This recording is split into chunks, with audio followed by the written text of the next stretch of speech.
SBS question corner time. Got Kaido. Let's start the greatest collection of perversion this world has ever seen.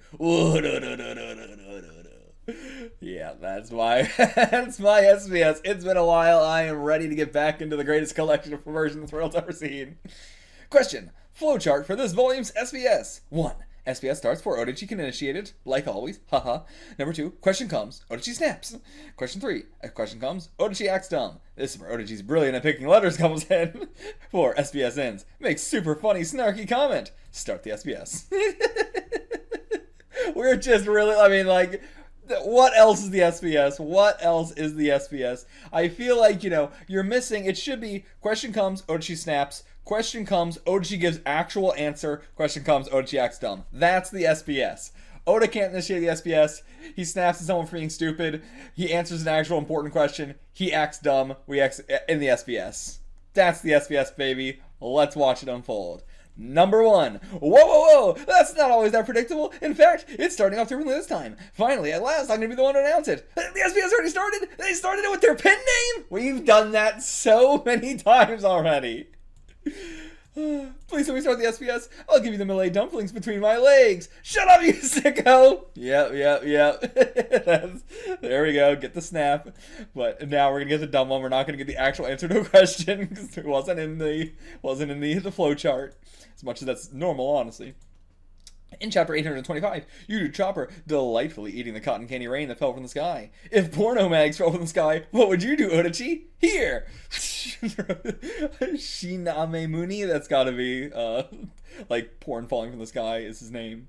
Yay! Jump! Munch! Oh, dang it! I can't read them, I eat them first! Ah! Yep, that's our Odachi.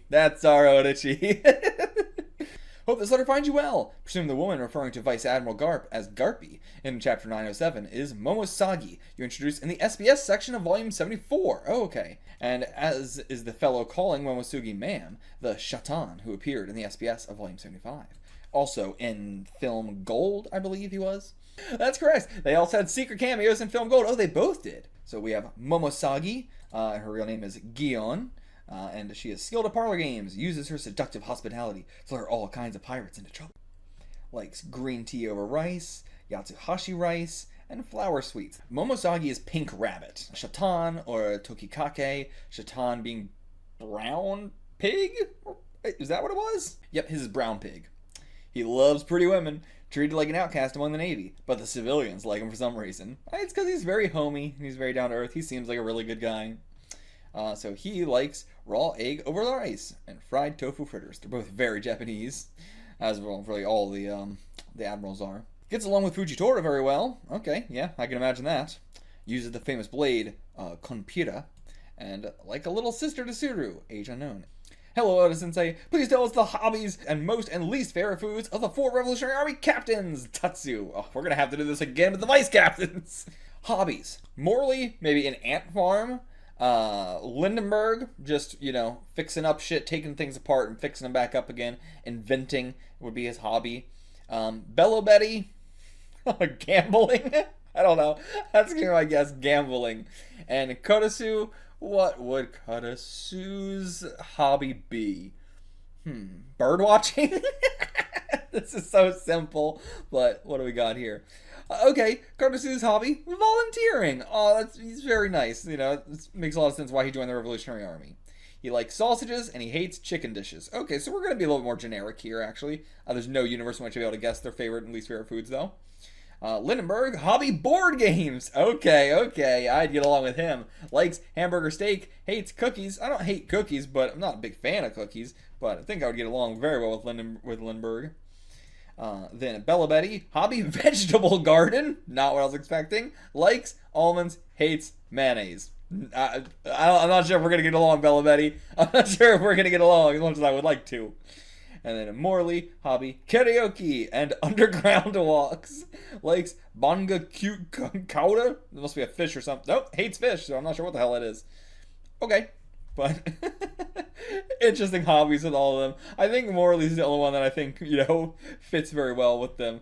And then the rest are more just like, oh, that's surprising. But I like a character as a surprising hobby, and it's not just they have one thing going on. I'd like to see Zoro's future at 40 and 60 years old, including his alternate future. This could be how he turns out, assuming he lives this long.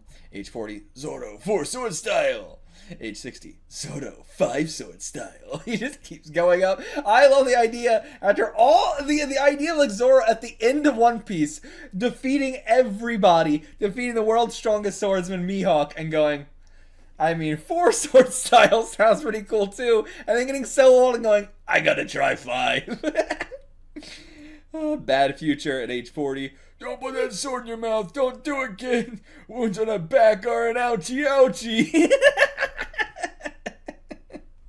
I love the idea that he lost all his teeth because of the sword in his mouth. Oh, and then at age 60, I'll get down on my hands and knees to beg if you give me some money. I love the alternate futures. They're so good. Oh my god. And of course, we're all starting to look like our fucking, like our bad futures just make us look like the imposter straw hats. Going back to the start, damn. Hello, Oda Sensei. Luffy's catchphrase is, I'm gonna become the king of the pirates. But in the original Japanese, it's put in a distinctly different order. Like, the king of the pirates is what I'll be. Is there some reason for reversing the normal way of writing this? Hyoniki.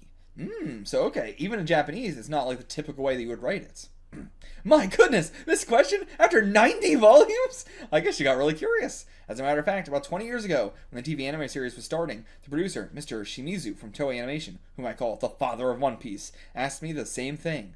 The fact that I was so particular about this phrasing was a sign to Mr. Shimizu, and convinced him that One Piece was going to be a success. And the reason for my particular obsession is, to be continued. Not. I just think it's a powerful statement grammatically. If I was the kind of person who wrote it in the standard way, I don't think I would have been able to depict Luffy the way he is. So the answer is, it was just on a whim.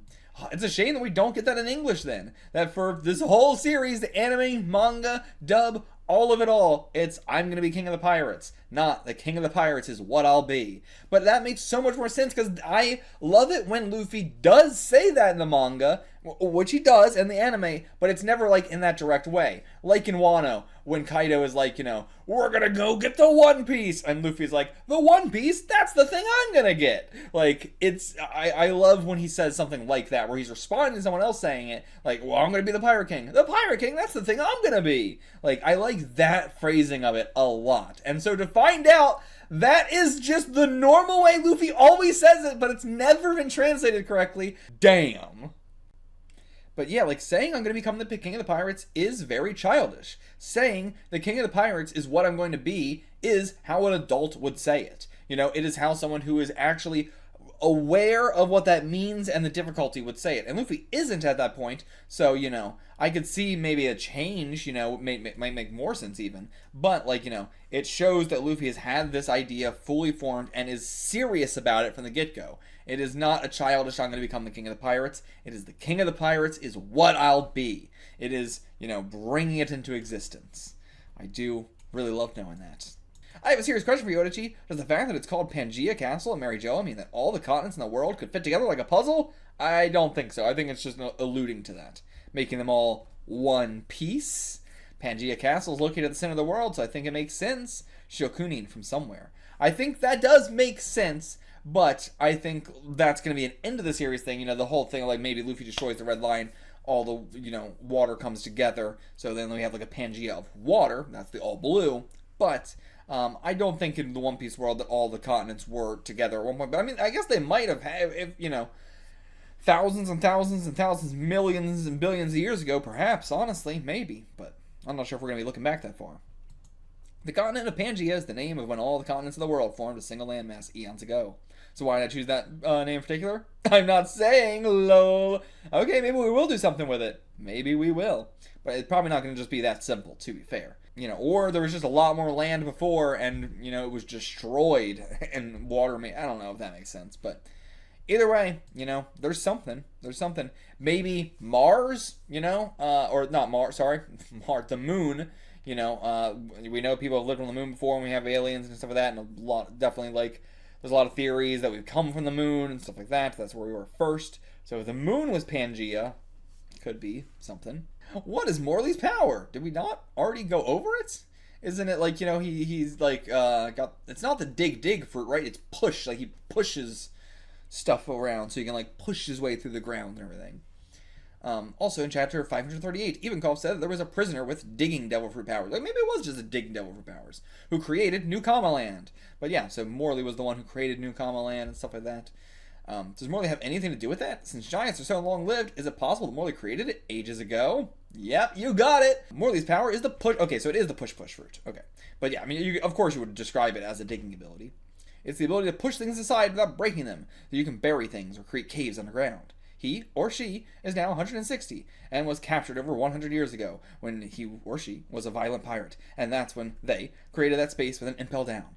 They used their power to escape without anyone realizing it, but in fact, it was only recently that they got dragged into a certain incident and wound up joining the revolutionaries. They got along with Ivankov swimmingly, but then Eva went to impel down. It was Ivankov who built the new Kama Land in Morley's cave, but as a matter of fact, Eva doesn't know that Morley was the one with digging powers. Also, I appreciate getting this here now, because, like, you know, I was unclear on what Morley's pronouns were. You know, I've seen different ones in different places and stuff like that, but I didn't remember from the series if we had said anything in the actual manga itself, but... yeah, I believe Morley does use both masculine and feminine pronouns. I don't know if they, them is then accurate. It might just be better to switch between he and she for Morley. But yeah, I always appreciate it. And I love the revolutionaries being so outwardly queer. You know, the fact that, like, they try to look as clocky as possible, every last one of them. We have tons of queer characters in the series, and the ones that, you know, we have plenty of ones that, you know, want to assimilate, you know, want to, you know, look as much like the gender they say they are as physically possible. But then, all the revolutionaries, all the new commas, try to do the exact opposite. They try and look as clocky as possible. They try and look as outwardly queer as they physically possibly can. And, like, of course, there's tons of people who have a problem with that, because there's just always infighting in the queer community, and queer people hate nothing more than queer people who don't abide to societal standards. I mean, you get that with identity politics and everything. My question is, why do you use all those bing and ba-bing sound effects in Wano? Ba-ba-bing. For I would only write doom or boom or da-doom. In my mind, it's the sound of a stringed instrument called the biwa. But in the art, the character is playing a shamisen, which is a bit lighter sounding. I'm hoping that in the anime, they'll find a way to blend the sounds a bit. I'm looking at you, Toei. I wonder if they did. I have really no way of knowing. Question for you, Sir Odachi. The buildings in Wano are rounded and warped and very full of character. But I must ask, is that little roof over the samurai ring just hanging in thin air? Okay, yes, throughout all of my Wano reactions, would not shut up about this. I never stopped talking about it. We were in Act 3 and I was still going, yeah, but what was up with the fucking floating thing in fucking Bakura Town? That's right, it's floating, or it's flying. It's a kite! When you see Sumo events held indoors, they hang this Suriane roof over the ring from the ceiling above. But since the Sumo in Bakura Town is outside, they fly it instead. It looks heavy, but it's actually very light. The part about it being a kite is kind of complicated, so just think of it as a kind of balloon. You didn't explain shit! You didn't explain shit, Oda! What do you mean this is a kite? What do you mean this is a kite? What do you mean this is a balloon? I could buy a balloon more, but still, what the hell? What the fuck are you talking about? Extremely unsatisfying answer. Hello, Oda-sensei. This is my first submission to the SBS. If Zoro's 3 swords, Wado Ichimonji, Kitetsu 3, Shusui, took human form, what would they look like? In other words, draw them anthropomorphized by Katsuki. I see. There you are. This has been a smashing success. Oh my god, why is this Wado Ichimonji? This is what Wado Ichimonji looks like. Kitetsu the Third is a real stinker of a guy. He's gonna steal your lunch and your lunch money. He's gonna steal both. And Shusui is just the fucking guy from Whitebeard's crew. That's just a real guy we have in the series already. This is Shusui. I think Kitetsu makes complete sense. Wado Ichimonji looks like a lazy, ugly bastard. And Shusui, I don't get this vibe at all from a cursed sword like that. Come on. These, look, he just drew 3 random guys and gave them names. These are not, I mean, Kitetsu the Third, I think, that makes sense. The boss carpenter who appears in Wano in chapter 909, the same Minatomo the Carpenter who was mentioned way back in SBS segment of volume 7, Yachi. Yeah, that was so cool. One of the coolest fucking parts of Wano. God, I love it. I mean, me saying this is one of the coolest parts of Wano, but truly, that moment just rocked me. That's right! You're talking about Minatomo the Carpenter, who was first introduced when the door to the barroom in the village was fixed again after being broken, and everybody wondered, who fixed it? And now he's in the closed nation of Wano in the New World. Isn't that weird? That's because they're not the same person, but their family name is the same, and they are related. It would seem that decades ago, a ship from Wano reached the distant shores of the East Blue. I mean, that's just literally true. And among the descendants of the people on that ship is a very familiar character to all of you. But I might cover this in the manga, so I won't say any more. It's not part of the main plot, just a little side story. Yeah, I'm surprised he actually didn't, with how much he says, I'm not going to do this, and then does it. Him saying, I'm going to put this in the manga, and then not's actually crazy. But I mean, also, it's insane how vague everything with Zoro was. Oda Sensei, tell us the favorite and least favorite food of the 7 followers who drank from the sun's cups. Okay. Just a favorite and least favorite food? I don't give a fuck. This is my Princess Rabbit. Tell me their hobbies or something. Their fucking favorite food. I couldn't give a shit. Cavendish likes roses, hates ramen. Interesting. Bartolomeo likes sweets, hates veggies. Yeah. Don Sai likes his wife's cooking. You're saying that before you even got fully married yet. Hates crab. Hideo likes doner kebabs, hates pork. Leo likes pumpkin, of course, hates everything spicy. Yeah, after that fucking traumatic event with the Tata Tabasco sauce. Harjuden likes meatballs, hates Selma, once again, a lot of trauma there. Orlumbus likes boiled eggs, hates whipping up whatever. I guess he just does that enough in his own life, he doesn't like whipping up whatever. Was ramen something related to Cavendish that I don't remember? The rest of them, their hates are all pretty, understandable. Hates pork for Hideo. I wonder why. I mean, is that just because, I don't know, he's, Muslim-inspired or something? He kind of is, a little bit. But downside with crab, I can't remember if he had any bad experience with crabs. And then Bartolomeo hates veggies because he's just Bartolomeo. It ain't got nothing to do with me, but how does a young feller like you know about Kogarashi Monjiro? I mean, Luffy had a nice long toothpick in his mouth, so it occurred to me to ask, if you pardon me, Hidemichi Captain Kick, age 57. A young man like you, how old's Oda at this point? I feel like he's pretty close to 57.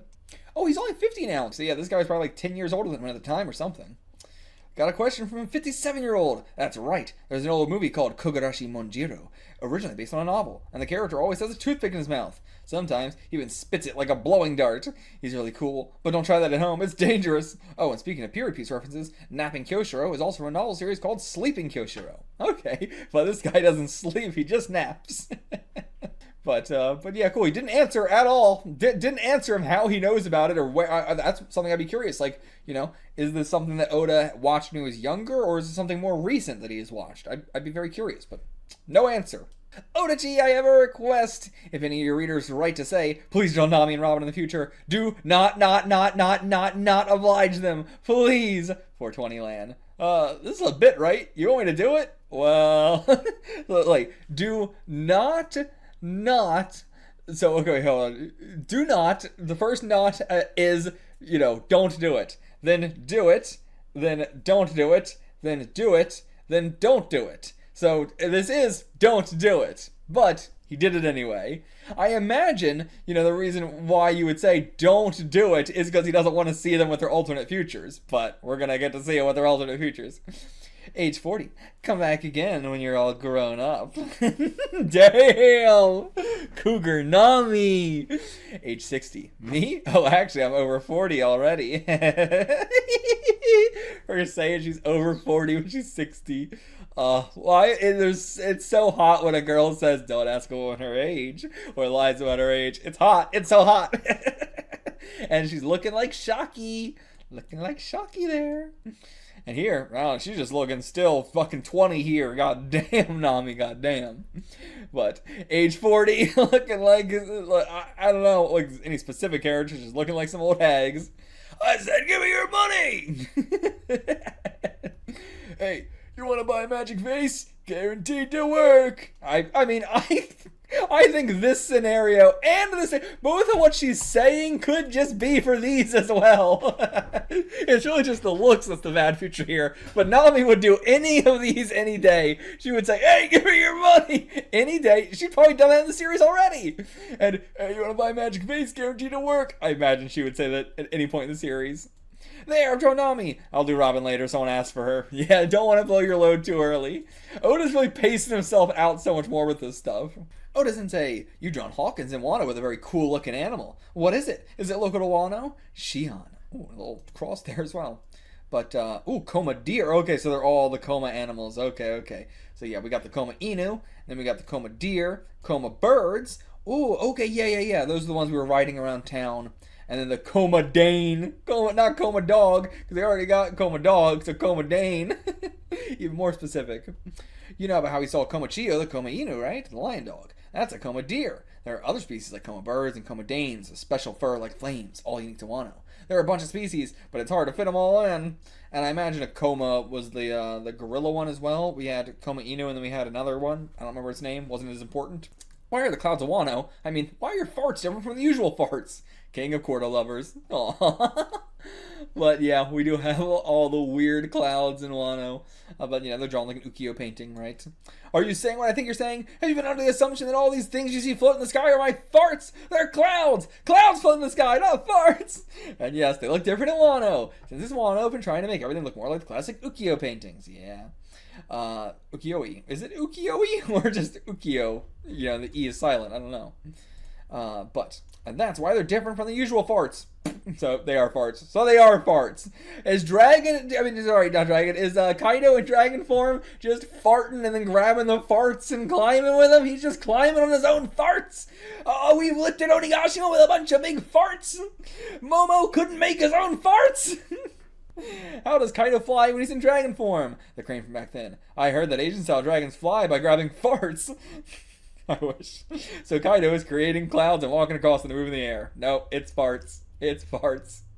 I noticed that in Tama's house, there's a Tanuki that looks like the famous folklore character Bunbuku Chagma. What? The shape-shifting Tanuki that turns into a tea kettle. Oh, okay. Okay.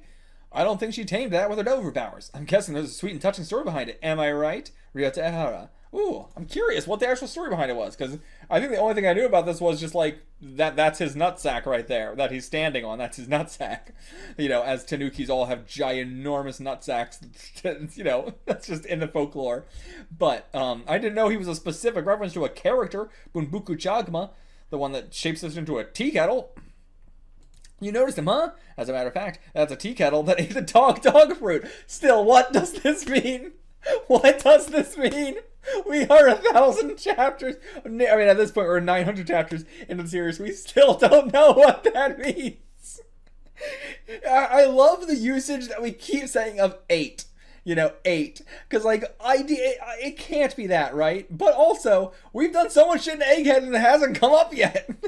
But anyway, that's the tea kettle. Ate the dog fruit model Tanuki. It was Kitetsu's prize tea kettle and well taken care of. So when it gained its powers, and also what is it? It's like, okay, with Mr. 4, and Baroque Works, how the hell did he get a dog? How the hell did he get a gun that ate the dog fruit? And it's also dog fruits twice, crazily enough. But how did he get that? I don't know. But he's a bounty hunter, so maybe he stole it from somebody. I don't know. The Funkfried. How did a sword eat an elephant fruit? Vegapunk. It's the government. That makes sense. This one, and these are the only 3 we know of, I believe. There might be more out there. I can't look it up, obviously.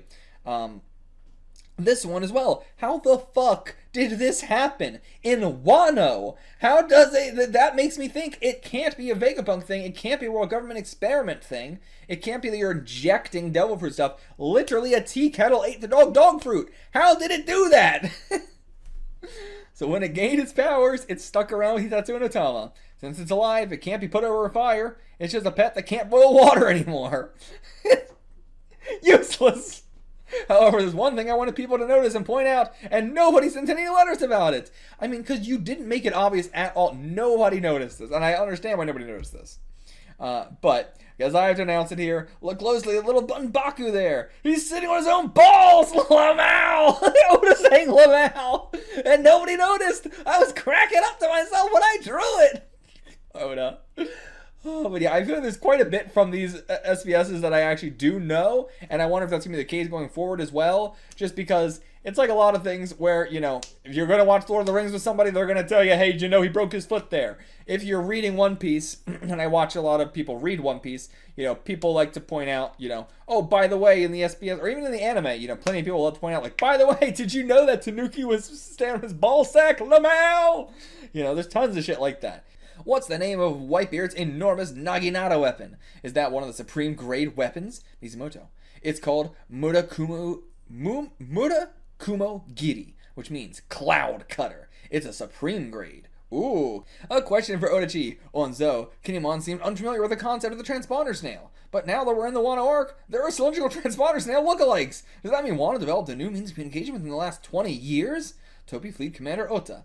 But I guess, you know, Wano doesn't have any transponder snails aside from, like, you know, there was like some in the prison, but, you know, Kaido might have brought over actual transponder snails, but they just had the Smails, which I think it's crazy that he wouldn't make a connection between the two, but also Kinemon's very stupid.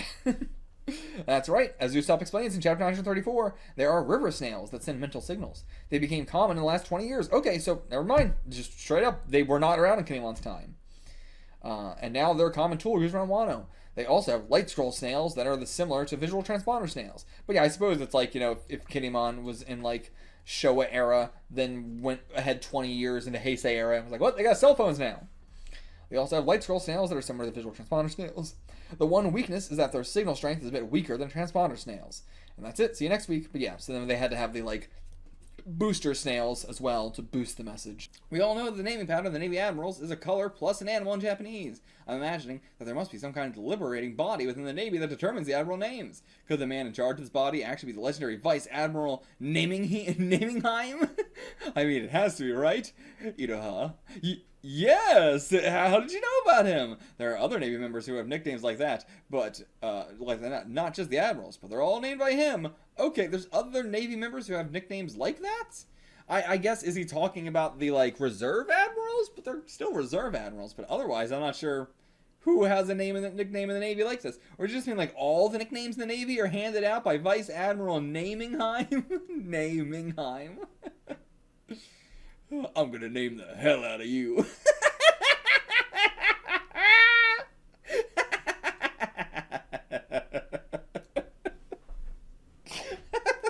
Okay, that was a good one. Alright, show us Usopp at age 40 and 60. Ooh, I'm not sure if I've actually seen this one. Match and Takeshi's in this one. Okay, here it is. Age 40. The pirate flag is calling me. At age 40 still? This has to be a universe where he wasn't a pirate. Then at age 60, now there's a familiar face I'd love to see again. It's the Nami thing. But both of these are just things that happened in the series already. So is Usopp just going to reset? He's going to like get to his 30s and be a fucking loser again? And he's going to have to go out to sea at 40. He's going to join a crew. They're going to split up. They're going to come back together again. He's just going to go through it all again. Oh my god, I wouldn't expect anything less from Usopp. So pathetic. His good end is so pathetic.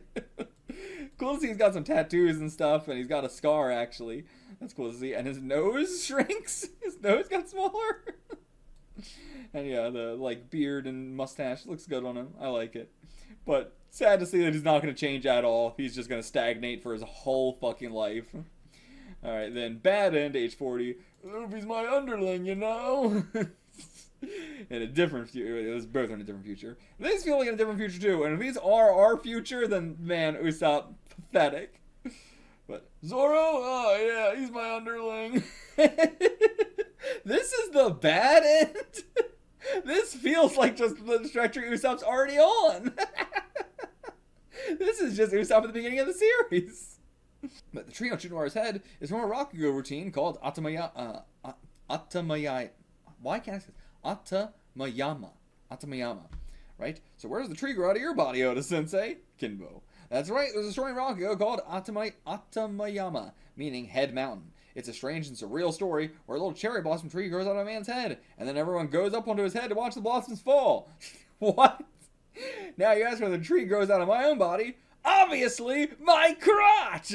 Come and watch the flowers bloom! Huh? I hear police sirens. Mr. Oda, I have a question. The skirt on the girl who collapsed against Bella Betty on page 67 of volume 90 sure looks a lot like the skirt of the milkmaid Moda's skirt from when she appears in the Ace's Great Search for Blackbeard cover story starting in chapter 279. It was that late? 279 was when we got that cover page story? Jesus. Is that Moda? Kyorin. I can't believe it. Yeah, I remember somebody pointing this out all the way back then. That's fucking crazy. I can't believe this cute little girl from the Aces fucking cover story became such a lesbian. Yes, that's correct. Good catch. At the time, Lucia was still a peaceful kingdom, but King Seki had been a terrible ruler, and the people are miserable now. Hopefully the courage the revolutionaries brought to them will keep Moda going. I'm so glad we got so much of the Kingdom of Lucia. I really want to see an anthropomorphized version of Griffin, the sword Shanks uses. Why? Why are we doing this now? Why is this the new thing? Why is this the hot new thing? Anthropomorphized versions of the fucking swords. Alright, here's Griffin. It's me. Hey. You want to see Shanks' Griffin? I'm really good at drawing human versions of them. Don't worry, pal. I gotcha. They're all so lame.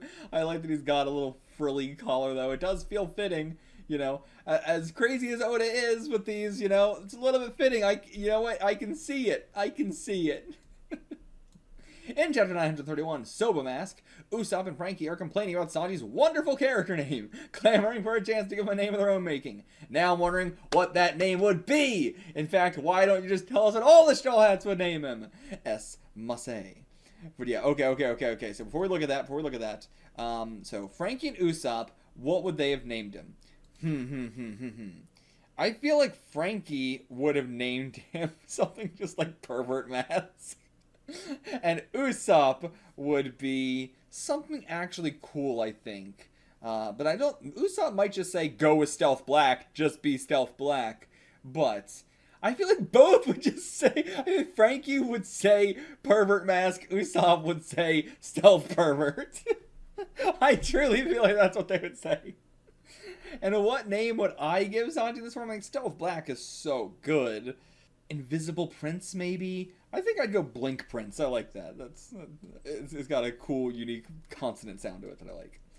Okay, so Luffy, Black Mask Crest. I like it. Black Mask Crest. Zoro, idiot. Nami, just Cape? Yeah, that's very Nami. What hero name? I don't know. Cape?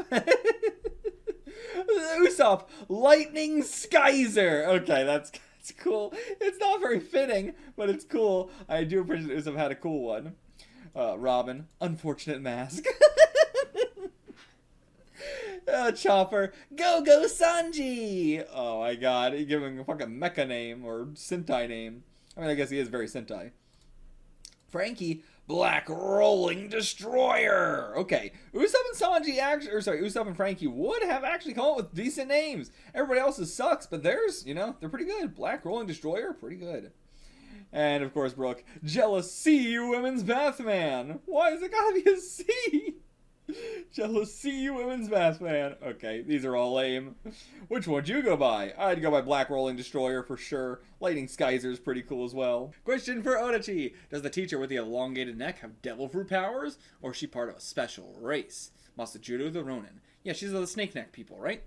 Yes, that would be Miss Sadahibe. Sadahibe for snake. She's a very popular teacher with the children. But of course, she's a henchman of Orochi and Kaido. And is filling the kids' heads with anti-Kazuki lies. Her neck is a snake's neck because of a smile fruit. Oh, okay. Yeah, a smile fruit. That makes more sense. Hello, Oda-sensei. I would like to know the flower and animal you associate with each member of the worst generation. Okay, the animal is interesting, but yeah, flower, I don't know enough about flowers. But, let's see. What, so what animal do I associate with each member of the worst generation? Monkey for Luffy. Honestly, gorilla for Zoro. So both monkeys for both of them. Polar bear for Law. I think that's just because of Beppo, but it's very hard to imagine him with anything else. Law just feels like, if I had to think of another animal that Law feels like, panda bear maybe or something. Then killer cat, Apu, baboon maybe, or an orangutan. Maybe an orangutan. Yeah, orangutan. Bonnie, I would say dog or like puppy specifically, but yeah, like a dog. Yarouge, I think just bear. Hawkins, deer or lion? One of the two. Deer or a lion. Beige, Beige penguin. Diaz Drake. I mean, that one's tough because he is just a straight up dinosaur. But if I wasn't thinking of that, if I was thinking of an actual animal that's, not extinct. Wolf, maybe? Like a wolf? Like an Arctic wolf, I think. So for kid, I think fox. And then for Blackbeard, I would think black bear. And then Yarouge, I said bear, but I think brown bear for Yarouge. That's what I associate with each of them. Luffy is a sunflower and monkey. Kid is a tulip and a fighting bull. Okay, I can kind of see that. Law, queen of the night, and snow leopard for him. Okay, I can see that as well. Snow leopard. I can definitely see that better than like a polar bear. Definitely based off his hat as well. Blackbeard, red spider lily, and a hippo. Hippo I think works way better than a black bear. Yeah. Hippo works very well there. Zoro, a wisteria, and then a shark. A shark for Zoro. I can definitely see that. The blades and his facial shape and everything like that, and just like the kind of personality, I can definitely see shark. Killer, Snowdrop, and Weasel. You're just saying Weasel because of the, the slicing weasel yokai. The weasel that has scythes for hands. But yeah, that's why you're saying that for Killer. I think a cat, makes a lot more sense than a weasel. But I see why he says weasel for the yokai aspect of it. But I think realistically cat. Hawkins, Black Lily, and a horse. Okay, yeah, I can see. Yeah, he's got a horse face for sure. I said deer, and I said tiger maybe, but I think horse probably works the best. Yeah. Bonnie, Frisia, and a deer. Okay, interesting. Deer. Puppy, I wasn't like, puppy or dog, I wasn't super like sold on either, but it's hard to think of one for her. Deer, I don't know. I don't quite see deer for her, but puppy I do see, but also I could see, I don't know. There's not a whole lot of animals I can think about. Maybe like raccoon? Maybe like raccoon I think of for Bonnie. Yeah, I think raccoon maybe might be the most fitting actually more than puppy. Beige is a rose, and he's a koala bear. I can see that actually. I can kind of see that. I think penguin more fitting, but I'm also just thinking of Batman. So, I think koala can definitely work. Yarouge, a daisy, and he's an elephant. Just because he's big? I don't know. I can't quite see that. I don't quite see that. Brown bear, I feel like works better. A poo, a puppy, and he's an orangutan. Yep, orangutan. Just because of the arms. But that's how he moves, He moves like this. Not every long arm tribe, member moves like that. And then Drake, he's a bellflower. And Allosaurus. Okay, cop out for that one. I mean, I guess monkey for Luffy is kind of a cop out, but he acts super monkey-like too. But yeah, I would have liked to have seen something besides an Allosaurus for him. Which, what did I say for Drake? Shit, what did I say for him? But what else do I see him as? I already forgot what I said before. I think Drake I would put horse more than I would say Hawkins is a horse. I'm sticking with deer for Hawkins. Or moose, maybe. Moose for Hawkins might be the best, actually. Yeah, moose I like a lot for Hawkins. Oda Sensei, I would like to see an anthropomorphized versions of Mihawk's Black Sword Knight and his cross-shaped knife. Oh yeah, I guess we don't have a name for that one. Though, I mean, it's probably not it's probably not a named sword at all. But the ones you've been drawing are gross. Boo! So I'm asking you, please, make these weapons look as cool as Mihawk is. You have to, promise me. Hell no, he ain't. There ain't no way. Tokaguhi. Oh, very nice. Well, let's go with that. But you described them so well, it's easy for me to envision. I like that they're women. Got it. Did he say that? Did he say that at all? I don't think he said that at all. He didn't describe them at all either. But okay. Oh, maybe he did. P.S. Personally, I'd like to see a fashionable babe and adorable little tot like these. Okay, so he actually drew them. Wow. Damn. Okay. So he drew them, and then Oda, I assume, will draw them, but like, yeah. Begone, you fools! Stay out of this. You are so weak. And oh no, I can't read that one at all. Hold on, zoom in even more. If you can't even beat me, don't even bother fighting Big Sis. Oh my god, I do love these. The hat is so cool too. Really dope hat. I love it. But yeah, she's got crosses all over hers too. Oh, these are some great looks. This is someone who should become a mangaka themselves. I love these designs. They're really, really good. I love the big black-haired tall sis, the tiny little sis that's all white instead. The color schemes match all. One that looks like so mature, one that looks like a straight-up doll. Very good looks. But What the hell did Oda cook here? What did he cook? Yep. Black Blade, Night Lady, Extra Girl, Lolly. Let's cut him up, partner. You got it, ma'am. I successfully anthropomorphized them. Sorry to flexing it like that on my pro skills. I know that wasn't very mature of me. This will be their official design. Awful. Awful, Oda. Awful. I would actually love to see more people draw in what they think the blades look like, and then Oda riffing off of that. That would be very nice. Oh, these are so bad. So low effort. So low effort, too. Oda is not trying.